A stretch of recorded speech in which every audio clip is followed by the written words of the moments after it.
सर्वप्रथम सर्वांना श्री स्वामी समर्थ.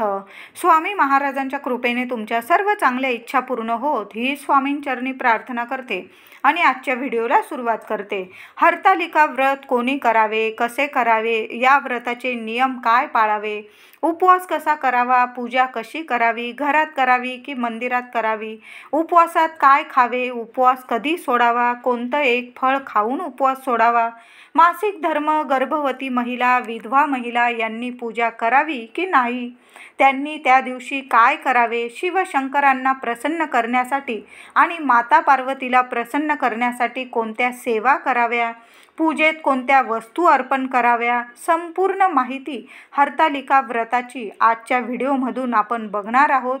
म्हणून व्हिडिओ शेवटपर्यंत बघा. चॅनलवर नवीन असाल कृपया चॅनलला नक्की सबस्क्राईब करा. कमेंटमध्ये जरूर लिहा ओम नमः शिवाय. ही सुद्धा शिवशंकरांची अगदी प्रसन्न करणारी सेवाच आहे, म्हणून प्रत्येक महिलेने कमेंटमध्ये जरूर लिहा ओम नमः शिवाय. तर यावर्षी 2024ची हरतालिका व्रत हरतालिका तृतीया 6 सप्टेंबर शुक्रवार रोजी आलेली आहे. माता पार्वती जगाची जननी आहे, माता लक्ष्मी आहे आणि हरतालिका शुक्रवारी आलेली आहे. सुवर्ण गौरी व्रत असेही या हरतालिकेला म्हटले जाते. म्हणून हा सुवर्ण गौरी व्रताचा दिवस हा सोन्यासारखा दिवस आहे. हिंदू संस्कृतीत माता भगिनींच्या सुख कल्याणासाठी त्यांना करावयाची अनेक परम मंगले व्रते आहेत. त्या सर्व व्रतांमध्ये श्रेष्ठ हरतालिका व्रत हे सर्वात श्रेष्ठ आणि मंगल व्रत आहे. हे व्रत केल्याने श्री उमा महेश्वरांचा कृपा आशीर्वाद आपल्याला प्राप्त होऊन जीवनात आनंद, सुख, समाधान लाभते. जीवन ऐश्वर्य वैभवाने समृद्ध बनते. घर कुटुंबाचे आपल्या कल्याण होते. स्त्री जातीला सौभाग्य इतके मंगल तत्व दुसरे कशातही आढळत नाही. सौभाग्य हे स्त्रीचे सर्वस्व असते. हे सौभाग्य पतीपासून आपल्याला प्राप्त होते. म्हणून हरतालिकेची पूजा माता भगिनी मनोभावे श्रद्धेने करून आपल्या पतीला दीर्घायुष्य व उत्तम आरोग्य लाभावे, आपले सौभाग्य अखंड राहावे अशी प्रार्थना सर्व महिला या व्रतात करत असतात माता पार्वतीकडे. आणि कुमारिका हे व्रत योग्य वर मिळावा, त्याचबरोबर सुखाने, ऐश्वर्याने, आनंदाने, आरोग्याने संसार त्या आपल्या पतीबरोबर आपला व्हावा म्हणून हे व्रत कुमारिकाही करत असतात. मुलीही हे व्रत करतात. सौभाग्य प्राप्ती, सौभाग्य वृद्धी, सुख, समृद्धी, ऐश्वर्य, वैभव, श्रीमंती आपल्या जीवनात यावी यासाठी भाद्रपद शुक्ल तृतीयेला हे श्री हरतालिका व्रत करावे. हे व्रत केल्याने शिव माता पार्वतीचा कृपा आशीर्वाद लाभून इच्छित फल प्राप्ती होते. सर्व कामना पूर्ण होतात, आपल्या सर्व इच्छा पूर्ण होतात. सुखी आनंदात राहण्यासाठी हरतालिका व्रत करण्याचे पार्वती मातेने सर्व माता भगिनींना सुचवले होते की हे व्रत करा, तुमच्या जीवनात सुख शांती येईल. शंकरांनी हे व्रत सर्वात श्रेष्ठ असल्याचे म्हटलेले आहे. म्हणून हे व्रत सर्व व्रतांमध्ये श्रेष्ठ व्रत आहे असे स्वतः शंकरांनी महादेवांनी म्हटलेले आहे. तर हे व्रत सर्व सुवासिनी कुमारिकींनी अवश्य करावे. मासिक धर्म, गर्भवती, विधवा महिला असणाऱ्या स्त्रियांनी पूजा करू नये.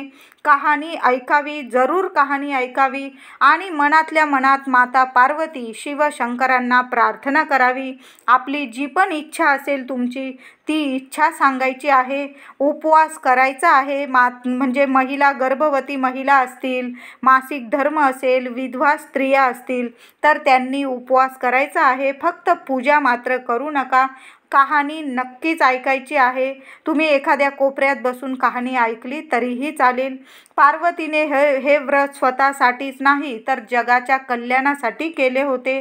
भक्तियुक्त श्रद्धेने मनोभावे हे व्रत करून आपण सुद्धा देवी आईकडे प्रार्थना करायची. प्रत्येक महिलेने आपल्या देवी आईकडे या दिवशी हरतालिकेच्या दिवशी प्रार्थना नक्कीच करायची आहे. मग गर्भवती असू दे, मासिक धर्म असला महिलेला किंवा विधवा स्त्रिया असल्या तरीही पार्वती मातेकडं आपल्या शिवशंकरांकडं प्रार्थना नक्कीच करायची आहे. हे माते, तू आमचे कल्याण कर, आमचे मनोरथ इच्छा पूर्ण कर, आम्हाला सर्व सुख प्राप्त करून दे. तुझे हे व्रत हरतालिका व्रत करणाऱ्यांना जीवनात सुख, समृद्धी, ऐश्वर, वैभव प्राप्त होऊ दे. जे निर्धन असतील त्यांना धन दे, निसंतान असतील त्यांना संतान दे, सुवासिनींना अखंड सौभाग्य प्राप्त होऊ दे. विवाह इच्छुक कुमारिकांचे विवाह जुळून येऊ दे, त्यांना मनाजोगता पती मिळू दे. सर्वांच्या इच्छा पूर्ण कर, सर्वांना आनंदी सुखी कर, सर्वांच्या घरात सुख शांती नांदू दे. माते, तुझ्याकडे हेच आमचे मागणे आहे. अशी हरतालिकेला प्रत्येक महिलांनी देवी आईकडं प्रार्थना करायची आहे. हे व्रत अत्यंत प्रभावी, फलदायी, शुभकारक, लाभदायक हे व्रत आहे. सौभाग्य रक्षण आणि सौभाग्य संवर्धन करणारे हे व्रत आहे. यश, आनंद, कीर्ती, सुख, ऐश्वर, वैभव प्राप्त करून देणारे हे एक महान सौभाग्य व्रत आहे. आपल्या पतीचे कायम प्रेम आपल्याला मिळावे म्हणून सुद्धा महिला हे व्रत करतात. प्रत्येक महिलेने हे व्रत अवश्य करावे. हे व्रत करताना घरात किंवा मंदिरात तुम्ही व्रत करू शकता. घरातही तुम्ही व्रत करू शकतात आणि मंदिरात तर तुमच्या पूजा मांडलेली असेल तिथं सर्व मैत्रिणींबरोबर सुद्धा तुम्ही व्रत करू शकता. या दिवशी कुणाचा अपमान करू नका. आता हे नियम तर आपल्याला पाळायलाच हवे. कुठलंही व्रत करताना थोडेफार नियम असतातच आणि त्या नियमांचं पालन करून जर आपण व्रत केलं तर त्याचं फळ आपल्याला 100% मिळतं. तर या दिवशी कुणाचा अपमान करू नका. घरात बाहेर शांतता ठेवा. मन आपलं शांत आणि प्रसन्नच असायला हवं, तरच या व्रताचं आपल्याला फळ मिळेल. तुम्ही पूजा करत आहात आणि इतरांबद्दल जर तुमच्या मनात द्वेष असेल आणि तुमच्या मनात जर दुसऱ्यांसाठी वाईट भावना असेल तर हे व्रत करून काहीही उपयोग होणार नाही. म्हणून हे व्रत करताना मन शांत आणि प्रसन्न ठेवा. मांसाहार, मद्यपान, शारीरिक संबंध अशी कामे या दिवशी चुकून सुद्धा कुणीच करू नका. या दिवशी उपवास करावा. हे व्रत करताना महिलांनीच नाही तर पुरुष मंडळींनी सुद्धा हे नियमांचं पालन अवश्य करायचं आहे. घरात आणि बाहेर सुद्धा मद्यपान, मांसाहार, शारीरिक संबंध अजिबात करू नका. घरात महिला उपवास करताय तर तुम्ही सुद्धा पुरुष मंडळी, माझे दादा, ह्या व्रताचे नियम महिलांनीच पाळावे असं नाही, तर घरातील प्रत्येक व्यक्तीने या नियमांचं पालन करायचंच आहे. घरात शांतता ठेवायची आहे. आपल्या घरात प्रसन्न वातावरण कसं तयार होईल याकडंच या दिवशी बघायचं आहे. दुसऱ्या दिवसापासून आपल्या गणपती बाप्पा सुद्धा आपल्या घरात स्थापना होणार आहे, आगमन होणार आहे बाप्पाचं. तर आपल्या घरात शांतता, सुख कसं येईल याकडंच प्रत्येकाने लक्ष द्यायचं आहे, काळजी घ्यायची आहे. फक्त महिलाच नियम पाळताय आणि बाकीचे पाळत नाही असं करू नका. हरतालिका व्रत महिला करतात ते प्रत्येक संपूर्ण कुटुंबासाठी हे व्रत असतं. प्रत्येकाने ही या दिवशी पूजा करा. पुरुष मंडळींनी सुद्धा या दिवशी माता पार्वतीला, शिवशंकरांना प्रार्थना करायची आहे. सुख समाधान मिळू दे, आमच्या दोघांचा संसार सुखी होऊ दे अशी प्रार्थना प्रत्येकाने करायची आहे. या दिवशी उपवास करावा. ज्या महिला कुमारिका हे व्रत करतात त्यांनी उपवास अवश्य करावा. गर्भवतींनी खाऊन पिऊन म्हणजे शक्तिवर्धक पदार्थ खाऊन उपवास करावा. म्हणजे फळं, दूध, दही, ड्रायफ्रूट, फळ, दूध, दही, ड्रायफ्रूट, राजगिरा, गोड साबुदाणा असे पदार्थ अवश्य खावे.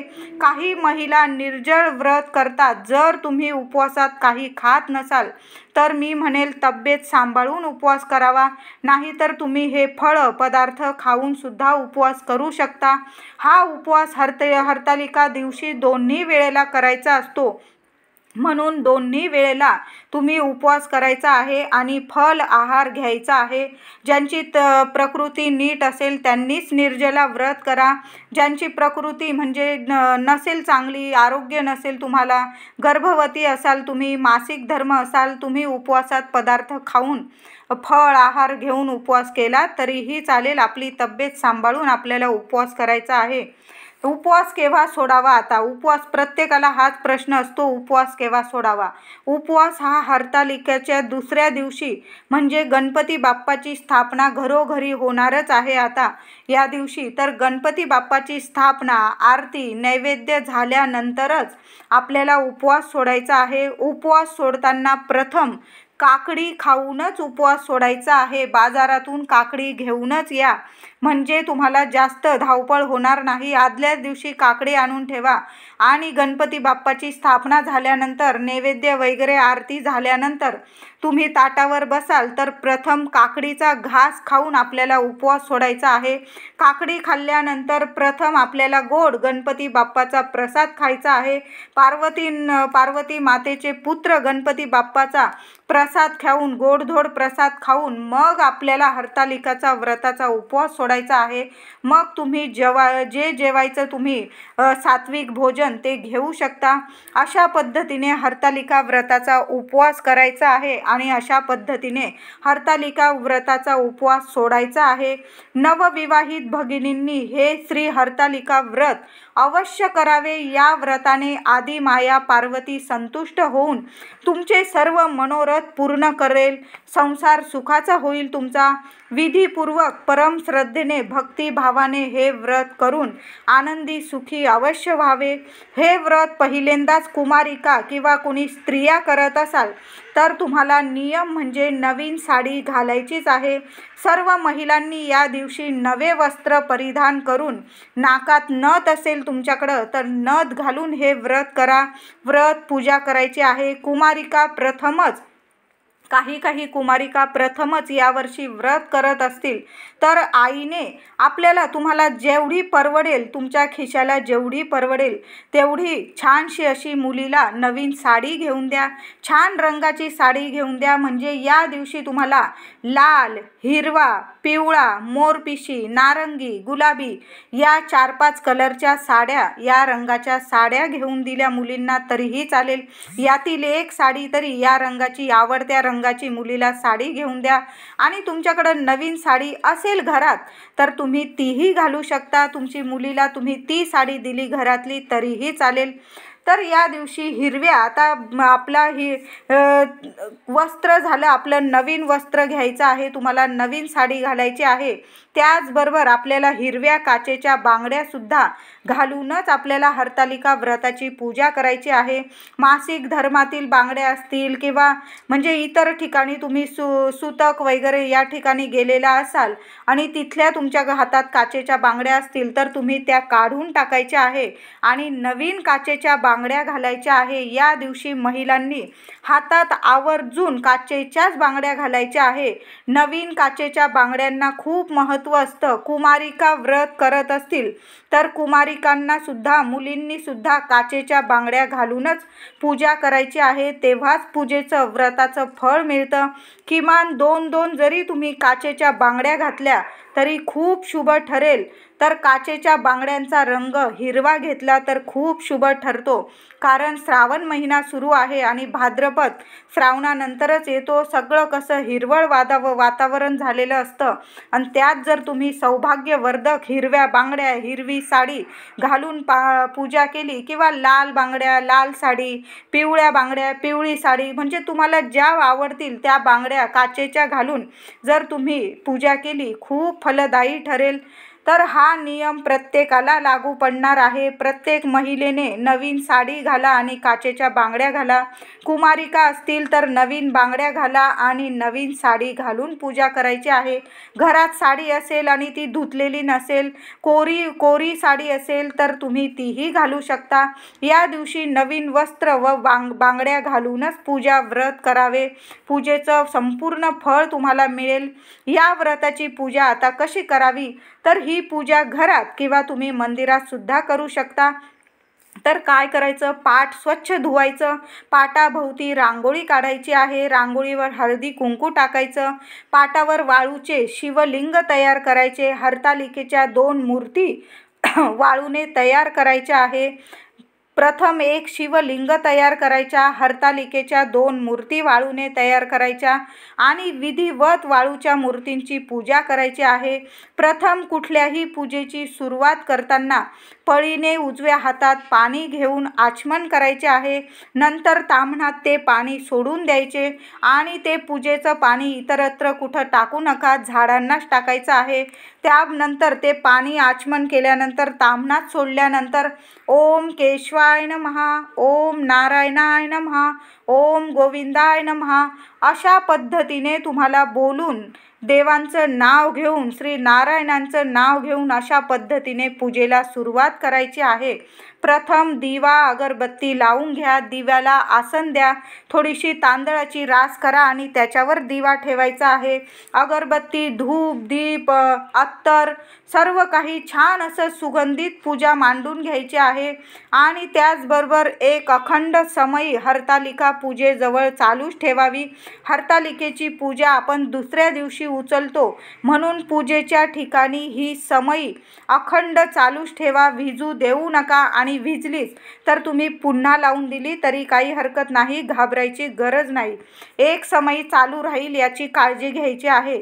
त्याचबरोबर पूजेच्या उजव्या बाजूला विड्याचं पान, 2 विड्याची पानं घ्यायची, त्यावर एक सुपारी मांडायची आणि गणपती समजून पूजेच्या उजव्या बाजूला विड्याची 2 पानं ठेवून त्यावर सुपारी ठेवायची आणि गणपती समजून आपल्याला प्रथम बाप्पाची पूजा करून घ्यायची आहे.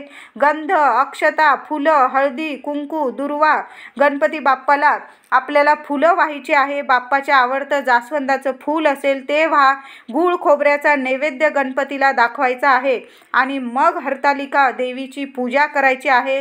नंतर वाळूच्या हरतालिका मूर्तींची पूजा, देवीची पूजा करायची. हळदी, कुंकू, फुलं, अक्षता, त्याचबरोबर तुम्ही शृंगाराचं सामान आणलं असेल, सौभाग्य शृंगाराचं, त्यात काजळ, टिकली, बांगडी देवीला अर्पण करायचं आहे. आपल्याला कापसाची वस्त्र देवीला अर्पण करायचे आहे. या दिवशी देवीला पारिजातकाची फुलं, महिलांनो पारिजातकाची फुलं अवश्य देवी आईला व्हा. देवी आईला, पार्वती मातेला पारिजातकाची फुलं जर जी स्त्री हरतालिकेला अर्पण करेल तर त्या स्त्रीची कुठली इच्छा बाकीच राहणार नाही. सर्व इच्छा तुमच्या देवी आई नक्कीच पूर्ण करेल. त्याचबरोबर आपल्याला एक केवड्याचं पान मिळालं महिलांनो तर आधीच आणून ठेवा आणि केवड्याचं पानसुद्धा तुम्हाला देवी आईला, हरतालिका देवीला, आपल्या पार्वती मातेला हे केवड्याचं एक पान तरी नक्की अर्पण करा. पारिजातकाची फुलं आणि केवड्याचं पान अवश्य अर्पण करा. बघा तुमच्या जीवनात इतकं सुख, शांती येईल. यामुळे माता पार्वती खूप सुखी संपन्न आयुष्याचा तुम्हाला आशीर्वाद देईल. खूप खूप प्रसन्न होईल माता. आपल्याला सुखी जीवनाचा आशीर्वाद प्राप्त करून देईल देवी आई. त्यानंतर शिवशंकरांची, उमा महेश्वरांची पूजा करायची आहे. गंध, हळदी, कुंकू, अक्षता, वेगवेगळी फुलं, बेल, पांढरी फुलं, बेल अवश्य व्हायचं आहे, पांढरी फुलं, कापसाची वस्त्र आणि वेगवेगळी पत्री अर्पण करायची आहे. या दिवशी पत्रीला खूप खूप महत्त्व आहे. आता पत्रीत दुर्वा, चाफा, कण्हेरी, रुई, तुळस, डाळिंब, धोत्रा, बकुळ आणि आघाडा या 5-7 पत्रीला खूप महत्त्व आहे. आघाडा तर अवश्य या दिवशी शिवशंकरांना जरूर अर्पण करा. ही मोठी प्रभावी सेवा आहे. या दिवशी शिवशंकरांची मनोभावे पूजा करा. वाळूच्या शिवलिंगाची पूजा करताना हळूवारपणे करायची आहे. 1 चमचाभर दुधाने जरी अभिषेक घातला तरी चालेल. 1 चमचा पाण्याने अभिषेक घाला. नंतर सर्व पत्री अर्पण करायची आहे आणि त्या पत्रीमध्ये आघाडा हा असायलाच हवा. पत्री घेताना तपासून बघा. शमीपत्र असेल, आघाडा असेल, धोत्रा असेल, बकुळ असेल, तुळस असेल, रुई, कण्हेर, चाफा, दुर्वा अशी पत्री बघून घ्यायची आहे आपल्याला. या पत्रींना या दिवशी खूप महत्त्व आहे. 5 प्रकारची फळं नैवेद्यात ठेवायची आहे. तुमच्याकडे 1 प्रकारचं असेल तर 1 प्रकारचं ठेवा. त्याचबरोबर 1 नारळ पूजेत ठेवायचा आहे. दुसऱ्या दिवशी तुम्ही तो नारळ एखाद्या मंदिरात ठेवून आला, घरी पूजा केली तुम्ही, तो नारळ घरातला एखाद्या एखाद्या मंदिरात ठेवून आलात तरीही चालेल. 2 नारळे या दिवशी आणायचे आहे. एक पूजेत ठेवायचं आणि एक नारळ एका सवाशीण स्त्रीची खणा नारळाची ओटी महिलांनो एखाद्या स्त्रीची अवश्य भरा. ती ओटी भरताना पार्वती माता स्वरूप बसलेली आहे आपल्या समोर, ती माऊली बसलेली आहे असं समजून एखाद्या सवाशीण स्त्रीची खणा नारळाची ओटी भरायची आहे.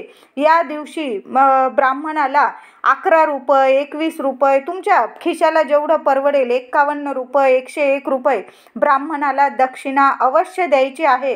तुम्हाला आता ब्राह्मण नाहीच भेटला, एखाद्या गोमातेला गाईला तुम्ही घास खाऊ घाला आणि जी गाय पाळणारी बाई असेल व्यक्ती असेल तिला तुम्ही 10-11 रुपये दक्षिणा म्हणून दिली, 21 रुपये दक्षिणा दिली तरीही चालेल. याचा अर्थ तुम्ही एखाद्या ब्राह्मणाला दक्षिणा दिली आहे असा समजावा. पूजेची वाळूच्या मूर्तीची किंवा हरतालिका देवीच्या मातीच्या मूर्तीची प्राण प्रतिष्ठा झाल्यानंतर विसर्जन होस्तोर उत्तर पूजा होईपर्यंत मूर्ती अजिबात हलवू नका. पूजा करताना हळूवारपणे करायचं आहे. हळूच फुलं वाहा, हळूच पाणी व्हायचं, हळूच दूध दही व्हायचं आहे. फुलं पत्री सौभाग्य अलंकार हळूवारपणे व्हायचं आहे. नंतर कापूर आरती करा. हरतालिका व्रत उपवास करताना रात्री जागरण अवश्य करा. किमान 1 वाजेपर्यंत तरी जागरण करावं. देवीची या दिवशी स्तुती गायची आहे. दुसऱ्या दिवशी सकाळी स्नान करून गंध हळदी कुंकू फुलं अक्षता वाहून गोड काहीतरी नैवेद्य दाखवून आपल्याला हरतालिका देवीची पुन्हा आरती करून नमस्कार करायचा आहे. देवीकडं प्रार्थना करायची आहे, मागणं मागायचं आहे व उत्तर पूजा करायची आहे. नंतर त्या वाळूच्या मूर्तींची शिवलिंग मातीच्या मूर्ती नदीत किंवा तळ्यात किंवा समुद्रात किंवा वाहत्या पाण्यात विसर्जन करा. अशा पद्धतीने तुम्ही उत्तर पूजा करायची आहे. किंवा ती वाळू ठेवून दिली तुम्ही पुढच्या वर्षासाठी वापरली तरीही चालेल.